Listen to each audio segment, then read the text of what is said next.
Well, I'm a 1982 graduate, which, as I look around the room, that goes back probably before some of you were even here. I was a Castle graduate, liberal arts major, focusing in political science. But my college journey was very interesting, and if nothing else, I think it would be inspiring to know. Once you hear it, you'll say, well, if he made it, then certainly I can make it too. The time I spent at U-Dearborn, by the time I reached U-Dearborn, I was focused on trying to complete the business curriculum, but I was working at the time and paying my way through school. So as a result, I switched to my minor, which was political science. But at the time, I couldn't complete the business requirement in the evening. The advantage I had, though, is at that time, UM-Dearborn was, still an emerging campus, and I had the luxury of being able to take courses that primarily were filled with mostly graduate students. So I benefited from that, and most of my courses in the political science arena were public administration courses, which fit very well for me because I had taken my business. I attended the business college in Western Michigan prior to transferring to UM-Dearborn. So when I look back on my experience, that is just the part of UM-Dearborn, but if I could just quickly share with you. When I came out of high school, I graduated from Mumford High School. When you look at my college degree or my career, the interesting thing was I was a 1974 graduate. So I should have graduated by right in 1978. What happened to me probably happens to quite a few students. You pay your way through school. Before you know it, you become a full-time worker and a part-time student. So some of the time that started my career at community college, I went to Highland Park Community College for the first year and a half. Then transferring to Western Michigan College, where I attended the business college, and quite frankly, I guess the lessons learned there is the quickest way to an end point is a straight shot. So if you're able to go to a four-year university like UM-Dearborn, I think that can be advantageous to you because as you transfer, you obviously lose credits. So by the time I got to UM-Dearborn as an evening student, I was a much better student because not only because I was paying for it, but because by that time, during the course I transferred from Western to UM-Dearborn, I had to sit out until I could pay my student loans. So I have a very real, kind of unusual college journey, but I think more than anything, it afforded me an opportunity. I probably had enough courses by the time I graduated to have a PhD. And while I didn't have the actual college credits, I had the knowledge. So that really did benefit me. And again, by the time I got to UM-Dearborn, I was very focused on my college career in completing that. And I think I have a couple other things I'll say, but for now, I'll pass it on. Yeah. For me personally, it was, I finished my college career at UM-Dearborn the last 2 years. So as an evening school student, I didn't have as much interaction as I would like to, but at that time I was paying my way through college. So, but I do think back on some fond memories of certain professors. I had a class, I never forget this class, and it's, hopefully don't take this the wrong way, but I had a class which was, it was called Human Sexuality. And it's still one of the most popular classes. Yes, it was pretty popular, but I think the class was more than a lot of people expected. And I can recall just groups of people, because we had to watch films and different things, groups of people in one particular class just walking out. So, in a class with maybe 30 students, and this evening students, you tend to have, some of the more mature students as well. And I think maybe that was the reason, but you just had mass exodus, and you could just see the look on the professor's face. And I think, quite frankly, that class, I had a class with a gentleman's name was David Stockton, who exposed us. He had lived in Kenya for a number of years. And he had some personal videos from Kenya that, just really kind of opened that up to me as a student at that time, having had not much experience with Africa, the continent, and some of the things they had to offer, and I've always remembered, how passionate he was about that. So when I think back at my career at UM-Dearborn, it was the people that I met and the people I interacted with is probably what stayed with me the most.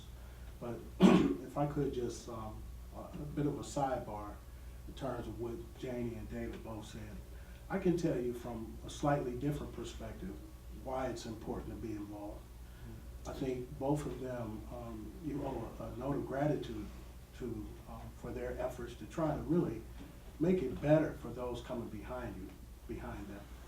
But I can tell you, I was a recruiter when I was with the General Accounting Office, both at Michigan State and U of M Ann Arbor. And we were recruiting grad students as well as undergrad. And I could tell you what really made the difference, and as well as a professional, where I'm hiring people, looking at resumes. A lot of times, you coming out of college with a solid background and a solid GPA is a really good start. But quite frankly, just like you're trying to get into a competitive, trying to compete to get into college, when you come out of college, the competition is fierce. And so what you'll find is that it's usually those things above and beyond what the student did in the classroom is critical. But what the student did to build their skill set, and generally speaking, the things that are available to you are your participation in some of the various organizations. And I've always found that the students who are more involved were generally more prepared. And I can tell you, I've interviewed a number of 3.8, 4.0 students, some students who just thought that their grades and the courses they took would be enough. And it's really not. So from the standpoint of being prepared to enter into the workforce, having participated in a number of the associations, and I think it should be those that you have some passion for, but you need to get involved. And I think I just wanted to echo that because when I look at a resume, sometimes you're looking at 50 resumes. And the only thing that really distinguishes someone is the things that they did outside the classroom. So just realize that in addition to giving back, it really is beneficial to you individually in your future careers. Sure. Well, to me, I would say right away, the liberal arts background that I got at U of M-Dearborn, and the ability to write is critical. And I can't tell you how many professionals I work with very, very dynamic and very significant experience and a lot of credentials, but they can't write. And I mean, you see it quite a bit. And when I left U of M-Dearborn, subsequently got my master's degree at Walsh College in finance. And it was pretty evident, as I went through that program, that a lot of people have good analytical skills, depending upon which curriculum you're in. You can get those skills, but I think there was kind of a focus, at least at the time, during the period of time I was in school, it was a big focus for people to have the business background. And that's, at least my peer group, that's kind of what we thought would be the way to go in the future.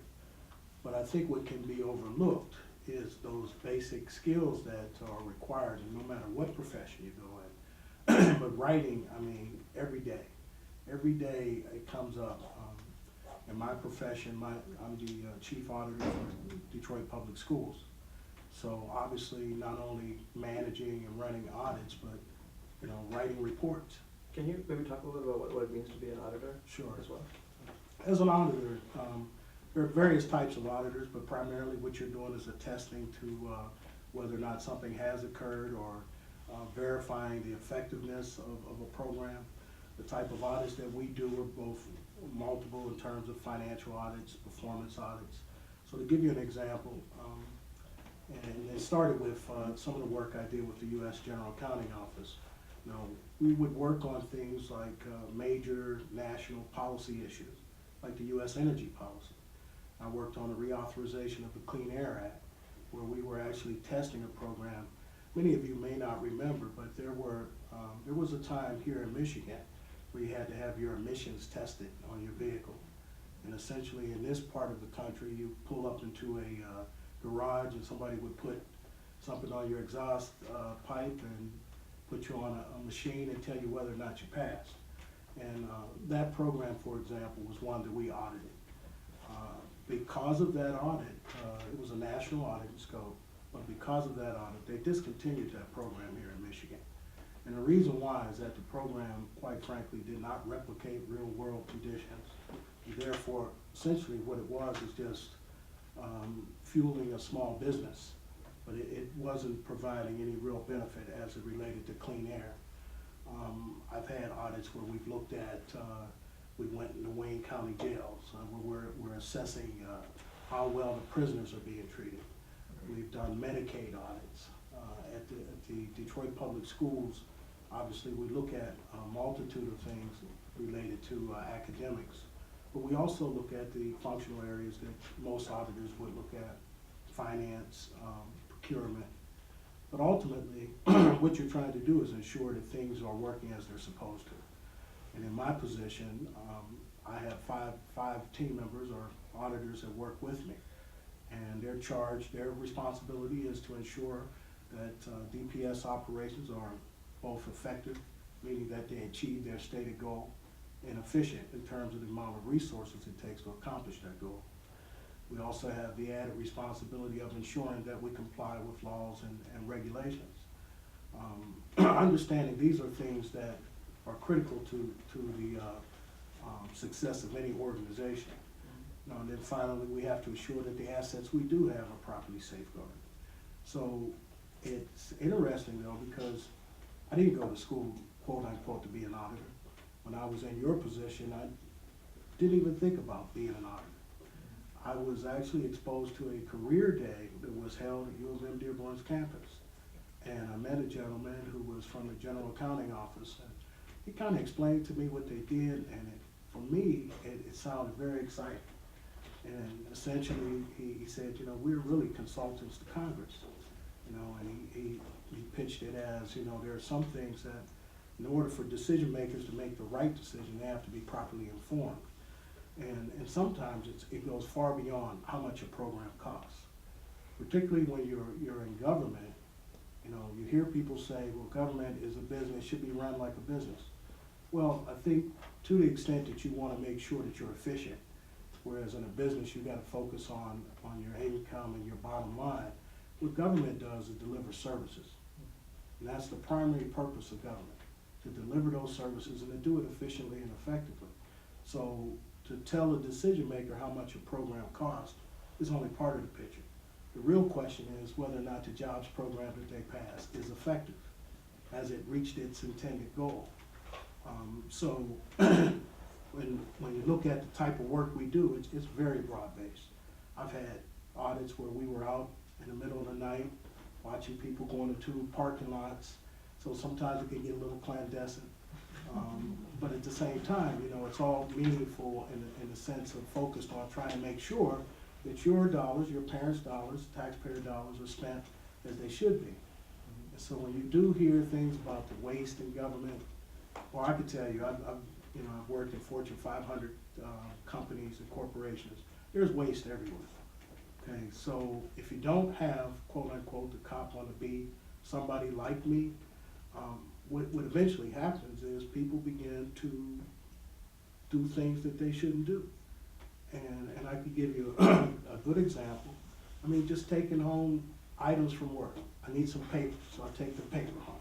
So that's no big deal. So the next thing you know, somebody's got an after-school program, extended day program, and we're supposed to be there 3 hours. But, you know, it's just us, and there's only a couple students, I'm gonna let you go early. So we put down 3 hours, but we only really work 2 hours. Now those all sound like small things, but generally, you know, it's not okay to be a thief of small things. It's not okay to abuse things, to take advantage of things that somebody's paying for. And unfortunately, you know, I see this both in private sector as well as the public sector, that if you have someone there to tell you that what you're supposed to do is you're doing it the right way, it makes a difference, knowing that somebody is going to come and check you. And I just think it's been, for me personally, it's been very rewarding profession because I've been able to have a positive impact. And so when I think back with my career at UM-Dearborn, I would say that, you know, it vested me with skills and abilities to be able to be a good communicator, a good writer, and obviously to, you know, I always had the ability to work well with others. And that's something that I think all of you will have to do if you haven't done. Because when you get to your profession, whatever it is, there's very few professions where they tell you to go off in the corner and do something. They're gonna tell you how they want it done. And guess what? You're gonna have to work with somebody to get it done.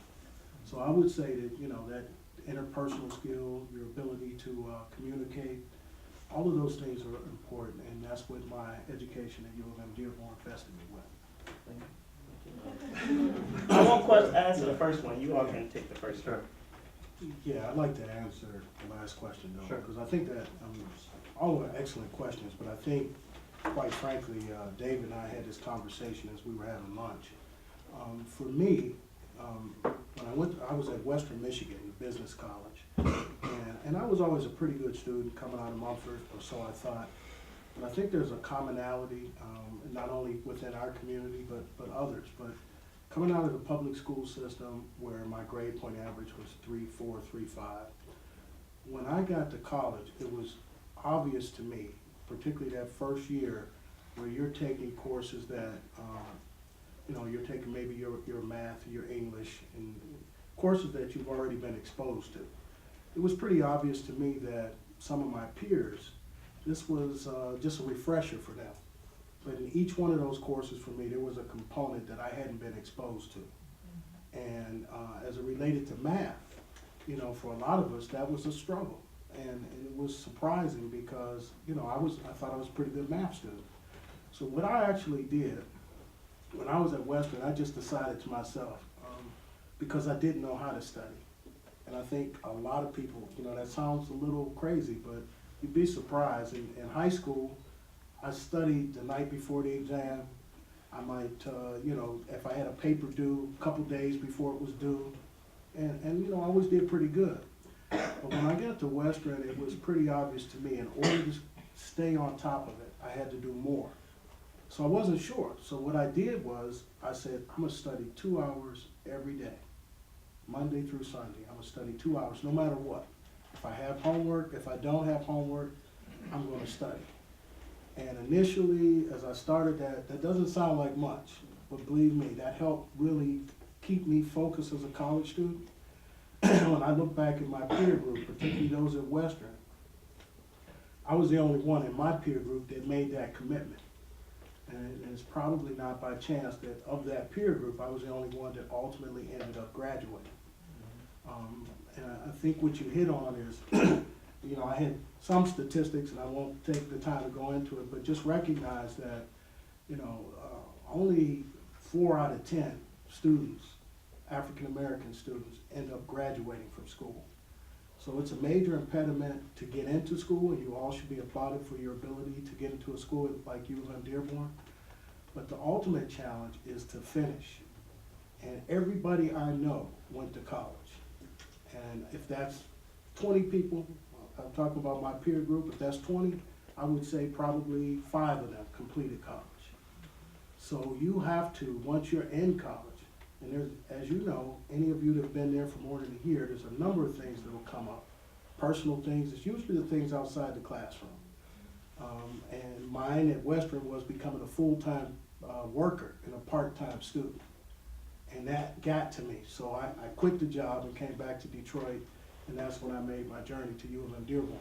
But that was my technique, to study 2 hours every day. And surprisingly enough, it wasn't long before that was reflected in my grades, my participation in the classroom. It was just a really good thing to me, and it's something that I would recommend because I think, quite frankly, particularly coming out of the public school system, that challenge to know how to study, it's not your intellect. Undergrad is like an endurance race. So it's not your intellect. As long as you're teachable, you can do it. But you have to devise a way, and going to class is the easy part. It's what you do after class that's gonna make you successful.